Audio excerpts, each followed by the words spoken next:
modeling with us. You know, we make mistakes.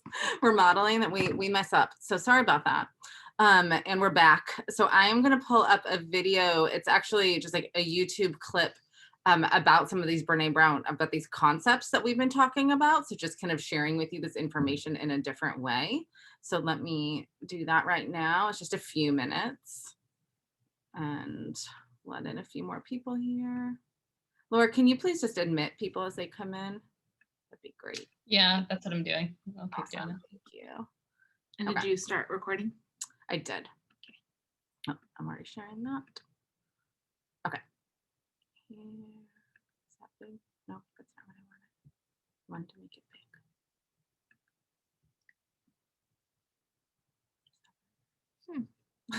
Click on that one again. There we go. Yeah. That's what I wanted. Yeah. All right, guys, you know, I'll get this right someday. Welcome to this video.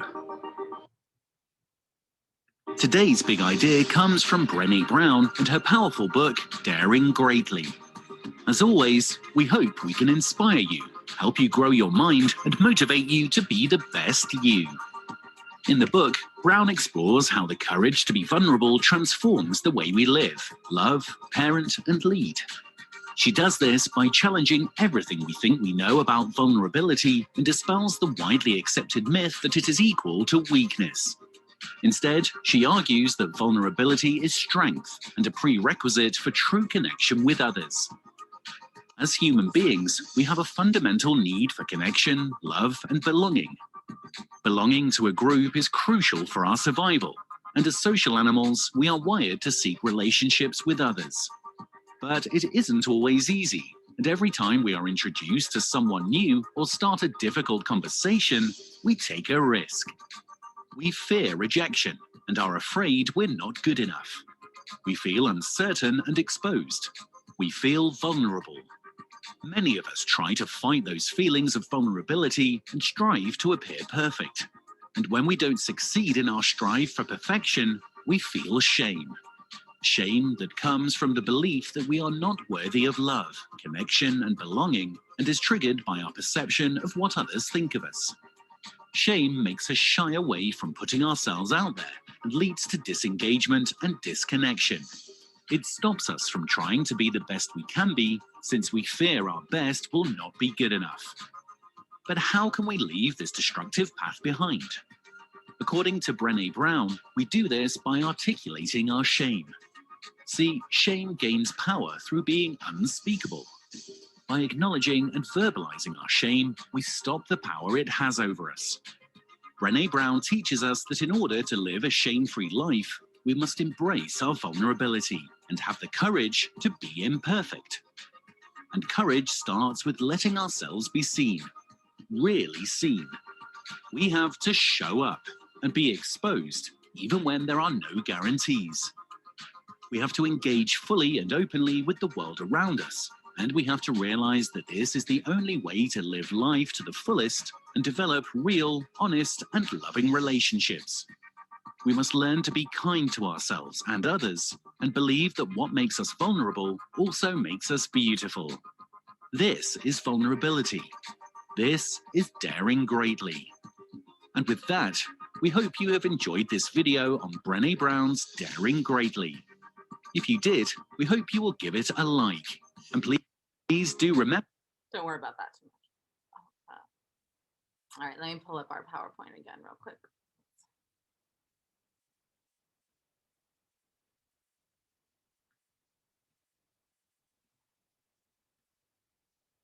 So that kind of covered, again, the concepts that we've been talking about this a lot today in this presentation. Do you want that? Yeah, I want to talk about this little slide, and then we're going to segue into what you guys can expect for the next year and for our training in August. But we already kind of alluded to this a little bit earlier, and in the August series, we'll have some breakouts where we actually practice this. But so part of creating our G.R.O.W family and creating our culture shift that we want is how we talk about our students. And so there's this very thin line of us like venting with each other, debriefing, reconnecting after a hard day. we see a lot of our default settings in how we talk about our students and how we inadvertently other the students that we're supporting. So for example, there's such a big difference with saying, oh my gosh, did you see like how awful he was today? He was so manipulative. Like, I tried to like redirect him and like, it didn't matter. He just like threw his shoe at my face and like, he just kept going at it and at it versus, holy smoke, that was hard today. That was like, I feel really raw. Like I don't know if you saw my face, how many times I literally didn't know what to do. Like, thanks for stepping in there. Cause I was just like trying to tell myself to breathe. And man, he's really having a hard time. Do we see the difference? How it's still getting to the same content of our student is struggling and, we're struggling as a team to meet their needs. But in that first saying he was, manipulative or man, he's just like constantly at it is such a non-student, non-person centered way of addressing the difficulty. And this is part of how we're going to have these vulnerable experiences, how we need to be committed to doing this next year. Or like one of my personal favorites is like, let me show you my bruises. Look at these, like, look at what he did to me. Like, this was really like bad versus, okay, yeah, so I'm gonna, probably want to leave a little bit earlier. I need to like go and relax my body because I want to be able to come and, tomorrow not show up and have like a strong startle response. So there's just a big difference versus like making our students the bad guys that are inflicting all of this emotional and physical stress on us versus acknowledging how hard our jobs are. Teachers and the instructional staff in our programs are unbelievable warriors and being committed to supporting our kids. But part of that group think needs to be how we talk about our kids, right? If we are othering them in our system, it's just going to perpetuate and it's going to blow up and they will pick up on that, right? And this is not easy to do. It's not easy to do. Like in 7 years of pretty much living my professional time in ED programs, I feel like I'm just getting to where I'm able to, in the moment, get, okay, yeah, this is going to be a doozy. I can do this and it's going to be hard. And not feel like I suck as a BCBA because I'm not able to help the team get to the answer they need to get to and they desperately want to. So Alison just was a total sweetheart incorporating this in there because it's just something that next year is going to be a really hard year. And that means we're all going to automatically rely on our defaults if we're not conscious enough. And I think the way that we talk about our students is going to be vital. Because if we're othering them, our gen ed colleagues are going to other them, our admin is going to other them. And these cycles that are so non-supportive to their habilitation, not rehabilitation, as I'm saying, habilitation, are going to perpetuate. Yeah, I think that it's just, we talk about this, we wanted to mention it today because it matters. Like, it matters a lot in terms of this grow culture we create for our students and that we create with each other, right? And it doesn't mean that we're not going to find ourselves doing it a lot. It's just being conscious, and it doesn't mean that it's not well intended, right? It's just that we want to notice it because it impacts those around us and it impacts ourselves. Like Shalani said in the comments, like, and then we're subconsciously not wanting to take on responsibility of change that we need to make, right? Or info that we need to gather. So that's a very good point, Shalani. Like oftentimes I find that I'll find myself slipping and doing this sometimes when I'm working with a team. And usually when I'm able to reflect on it and really allow myself to look at it, it's because I don't feel successful in what I'm doing, right?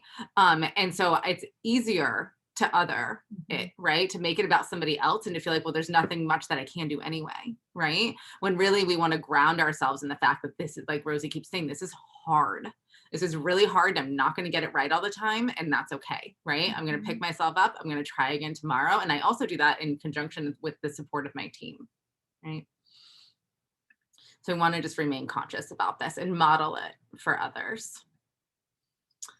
So, we're in G.R.O.W, you know, we're going to be dorks here and say we're growing a culture that believes in and fosters vulnerability and inclusivity.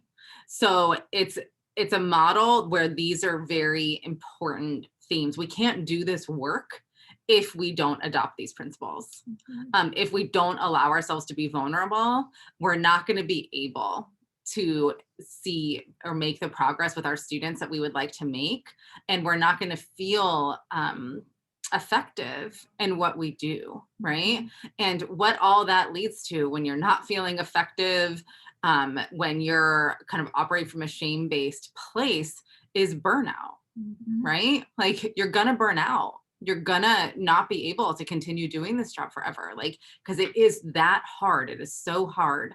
But recognizing that hard, owning that hard, and knowing that we can all get through this together, right? And how we talk about our kids, how we talk about ourselves, how we talk about our colleagues, how that all matters. And if we're able to create this G.R.O.W culture that we've been speaking about, how that's going to help us get through the more difficult times. Right. So in G.R.O.W, we're rooted in science, right? So we come from this brain-based, trauma-based perspective, neurobiology. We're drawing from all these evidence-based strategies and best practices in the field of how to support students with challenging behaviors, and knowing that this is difficult day in and day out, right? But we want to operate from a place of vulnerability and inclusion for all.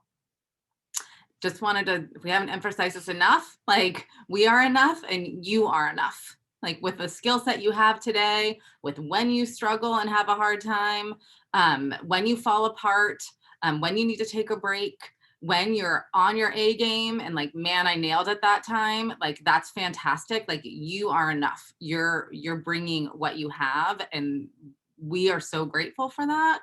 And we see you and we appreciate you. And we want you to remember that you are enough. So guys, with that, any thoughts on anything that we've shared thus far? Because now we're going to switch gears a little bit, and it's just going to be more, this is what you're going to have to look forward to next year for G.R.O.W. So any thoughts on any of the things that we've covered thus far before we move on to that? Any questions?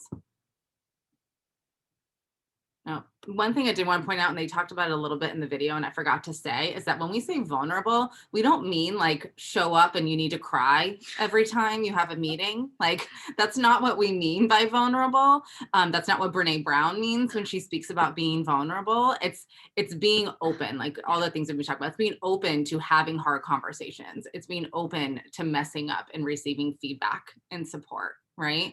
So we're not saying like everyone needs to just be this raw, like wear your heart on your sleeve person. It's really the hard conversations piece that we're talking about. All right. So the big thing, yay, next year, there's no changes. Like there's really no major changes at all to G.R.O.W. We're not adding any components. Nothing's changing. I know there's been changes over the years for, in G.R.O.W, you know, moving from this traditional behavioral model to the therapeutic wellness model. We've arrived. We're here. We're at the therapeutic wellness model, and nothing is changing. So that doesn't mean we're not going to continue to learn, though. Yeah. That doesn't mean that Rosie and I aren't constantly devouring, you know, content and new research that's coming out and figuring out how are we going to incorporate that and apply that in our model. So you may see like little tweaks here and there, but really the foundation of G.R.O.W is not changing. For next year, everything is staying the same. We're going to continue to concentrate on the brain states and coaching strategies and build our skill set in that area. We're going to continue to work on the collaborative and proactive solutions model and skilling up our teams and being able to apply that model. And then we're going to be focusing more on what we've covered today and talked about with the G.R.O.W family. So no major changes. And so just think of like this year is kind of like the pilot year of like, okay, here's all the conscious discipline content, here's all the CPS content.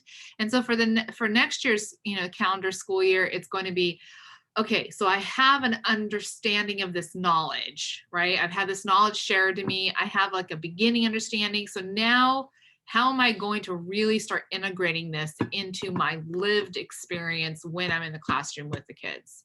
How am I going to be implementing this in my practice? And it's going to look different for every single person. So like, it, you know, we just ask that, you know, you continue to show up, that you continue to be willing to learn this hard stuff for our kids, because you guys, no one else is going to do this for these students. At the end of the day, I look at this as we really are doing social justice work for the unwanted. Our students are literally the unwanted, and they feel it. You know, I always get choked up because I have certain kiddos, like I'm looking at Kim, and there's a couple of kids that in Stuckey's class last year, they literally said, as 8th graders, no one's ever wanted us in school. We know that no one wants us here. And, you know, when they actually turned and said, Dr. Rosa, you're like one of the few people, you and Stuckey and the staff here, Debbie, you're the only ones that have ever made us feel like we belonged at school. And they were doing no academics. They were doing none. But now in Kim's, they are. And it's incremental building on that. So like what we do really does matter. It's not easy though. It's the hardest of the hard in the educational world, but no one else is going to do it for our students. So no changes doesn't mean we just slack off. It actually means we dig in deeper. We're going to lean in deeper, and we're really going to work on integrating this more into ourselves. Mm-hmm. Yeah, Shalani is mentioning that the book, The Unteachables. We actually, Shalani just had a teacher share that with us just last week. A teacher told us about that. So we have seen it. Rosie just bought the book. And so we're going to take a look at it because that may be something we can provide to some of our elementary classes. But that's exactly the topic that we're talking about right now. So it is pretty awesome. Yeah. All right, guys. Just another take-home message so that we're all in this together, right? We're all growing together. We're all at different places along our journey, and that's okay, right? But we're all in this process together. So for professional development for next year, I want to put this on your radar, and like I'll be sending out like a save the date basically and sharing this with all your directors and program coordinators as well very soon. Some of them already are aware and are planning for this. But what we're trying to do is that we know that we need, you know, it's much better to like set you up for success in the beginning of the year if you have a base knowledge of what the G.R.O.W program looks like. What are all the different components, and then how does it look like applied, right? So what are some case examples? Can we walk through a situation where this plays out in a classroom and I'll learn from that, so that we can do all that training content before the school year starts, so that you can kind of hit the ground running like with this knowledge in place. Because otherwise, if we try to do a training after school year starts, we know the reality of that, right? Like we have a lot more than 13 G.R.O.W staff around the county. It's impossible. We know it's nearly impossible for staff to miss a day in the classroom, right? To step away for 2 full days of training is impossible. So what we've decided to do is to have 2 full days of training prior to the school year beginning. And so most, or if not all, of our school districts around the county are not in session on August 2nd, 3rd, or 4th. So I do believe that, so for Santa Barbara Unified, that you guys, I think that's set aside for like a staff professional development week. And so you guys are already going to be being paid by your district for that time. And your administrators are already aware that you are going to be committed to these trainings those days. So all day August 2nd, it's a Monday, we're going to have a training on the complete overview of the G.R.O.W model. What is the G.R.O.W model? And I highly encourage you, even if you've attended one of our trainings in the past where we've gone over the different components, like we said, there's not going to be any changes, but I highly encourage you to attend that anyway. It's going to be over Zoom, so it'll be very accessible. It'll be a full day from 8:30 to 3:30, but that's where we're going to cover all the components of the G.R.O.W model. Because I know that sometimes people talk about G.R.O.W and they're like, growth mindset, that's great, you know, and that's awesome. Yes, growth mindset's great. And it is like a component of our SEL portion of the program, but it's one small piece of the G.R.O.W model and the G.R.O.W framework, right? There's a lot of other components. So I would love for you guys to participate in that. Again, that day, it'll be over Zoom. So put that on your calendar. For those of you who are not in session yet, and maybe that's staff, you will not be paid by your district during that time, SELPA is going to pay a stipend for people to attend these trainings. So there'll be a stipend for classified employees and there'll be a stipend for certificated employees. So you will get compensation for showing up. And I really hope that it'll just help you feel more grounded and more prepared for the year to come, right? So instead of trying to learn this or be exposed to this content on the fly. And then the second day is going to be offered on 2 separate days, whether you're in North County or South County. So if you're in South County, the second part of the training will be more of the application of the GROW model. So again, like kind of those more examples and kind of breaking out into teams and walking through scenarios. And that's going to be held in person. So now that we're going back to more in-person time, oh, we're running out of time. Now that we're going back in person, we would love to be able to do this meeting in person. So the first one on Tuesday is gonna be held in South County. Then on Wednesday, August 4th, it's gonna be held in North County. So wherever you are at geographically, then just try to attend the one that is closest to you. You only need to attend one of those, not both. Okay. And then on the right side, I'm not going to go into this, but again, you're going to continue to receive ongoing coaching and support for SELPA. And we always recommend you reach out to us if you need any support. We're going to continue to collect data next week. We're running out of time, so we're going to fly through this, or not next week, next year. We're going to keep working on that. Here's all of our resources so that we use today. Here's Conscious Discipline, CPS, the G.R.O.W website, and then where we got the stuff from Brene Brown as well. And thank you. Thank you all so much for being here. Thank you for your time today. Thank you for hanging in there with us with our computer crash issue. We appreciate you guys. And please reach out if you have any thoughts, questions, anything. All right. And you don't have to come next week at this time unless you'd like to, because we've already covered all the content. We mashed it all into one session for you.